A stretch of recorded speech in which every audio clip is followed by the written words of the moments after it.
చాలా ఉన్నతమైనటువంటి ధన్యత. వస్తున్నప్పుడు కూడా ఆ వాహనాలలో మరి మనకు కనిపిస్తున్నటువంటి ఆ హిల్, ఆ కొండ చాలా ఉన్నతమైనటువంటి ఆ అందాన్ని కనపరుస్తూ ఉన్నది. నిజంగా ఆ స్టోన్స్ అనేవి అద్భుతంగా కన్నులకు ఆ హక్కుల నుంచి కూడా చూస్తున్నప్పుడు కూడా నిజంగా అవి భౌతికమైనటువంటి ఆ రౌండప్ గా ఉన్నప్పటికీ పేతురు అంటాడు, మనం సజీవమైన రాళ్ళము. అంటే ఇంకా ఎంతగానో అందంగా దేవుని మహిమను వివరించేవారిగా ఈ యొక్క లైఫ్ లివింగ్ స్టోన్స్ గా దేవుడు మనలను ముందుకు నడిపిస్తూ ఉన్నాడు.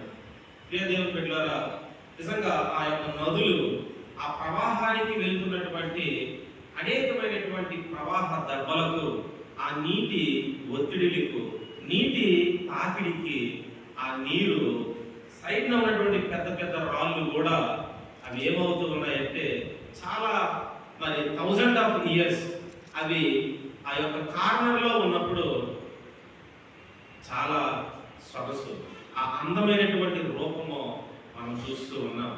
ఈరోజు దేవుని యొక్క వాక్యం కూడా మరి ఇంత అద్భుతమైనటువంటి సుందరమైన సంఘాన్ని దేవుని యొక్క ఉపదేశం అనే ప్రవాహము ప్రతిరోజు కూడా చెక్కుతూ, ప్రతిరోజు ఒక ఉన్నతమైనటువంటి అందానికి, ఉన్నతమైనటువంటి సౌందర్యాన్ని తీసుకొస్తున్న త్రియేక దేవునికి ఒక్కసారి చప్పట్లు కొట్టి స్తోత్రాలు చెల్లిద్దాం.